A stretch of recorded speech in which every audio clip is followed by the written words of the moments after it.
নলছিটির কুশঙ্গল ইউনিয়নের সরমহল গ্রামে ইমানউদ্দিন হাওলাদার কেন্দ্রীয় জামে মসজিদ ও জহুরা খাতুন মাদ্রাসার শুভ উদ্বোধন করা হয়েছে আজ শুক্রবার সকাল 10টায়। বিশিষ্ট আলেম ও আমিরুল মুসলিহিন হযরত মাওলানা মোহাম্মদ খলিলুর রহমান মসজিদ ও মাদ্রাসাটির আনুষ্ঠানিক উদ্বোধন করেন। বিশিষ্ট ব্যবসায়ী ও সমাজসেবক আলহাজ মোহাম্মদ আশরাফ আলী হাওলাদার সুলতান মিয়া তার পিতামাতার নামে তাদের পৈতৃক ভিটায় অত্যাধুনিক এই ধর্মীয় প্রতিষ্ঠানটি নির্মাণ করেছেন। উদ্বোধন উপলক্ষে আয়োজিত ওয়াজ ও দোয়া মাহফিলে ইসলামী সঙ্গীত পরিবেশন, কুরআন তেলাওয়াত ও উলামায়ে কেরামের গুরুত্বপূর্ণ বয়ান অনুষ্ঠিত হয়। অনুষ্ঠানে প্রধান অতিথি হিসেবে বক্তব্য রাখেন মাওলানা মোহাম্মদ খলিলুর রহমান নেসারাবাদী হুজুর। এছাড়াও আর বক্তব্য রাখেন আরবি বিশ্ববিদ্যালয়ের প্রভাষক ডক্টর মোহাম্মদ আবু জাফর, করাপুর আহমদিয়া আলিয়া মাদ্রাসার অধ্যক্ষ মাওলানা মোহাম্মদ মকবুল হোসেন, ফয়রা নিসারিয়া কামিল মাদ্রাসার অধ্যক্ষ সহ স্থানীয় গণ্যমান্য ব্যক্তিবর্গ।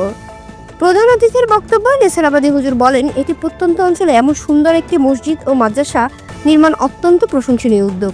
দ্বীনি শিক্ষা ও ইবাদতের এই প্রতিষ্ঠান যেন সুসংগঠিতভাবে পরিচালিত হয় সে বিষয়ে আমাদের সবাইকে সহযোগিতা করতে হবে।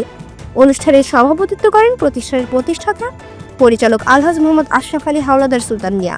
তিনি বলেন, আমার বাবা মায়ের নামে এই প্রতিষ্ঠান নির্মাণ করতে পেরে আমি গর্বিত। ভবিষ্যতে যেন এটি দ্বীনি শিক্ষার আলোকবর্তিকা হয়ে থাকে, সেজন্য সবার দোয়া ও সহযোগিতা কামনা করছি। দোয়া মাহফিল ও বিশেষ মোনাজাতের মাধ্যমে অনুষ্ঠানের সমাপ্তি ঘটে।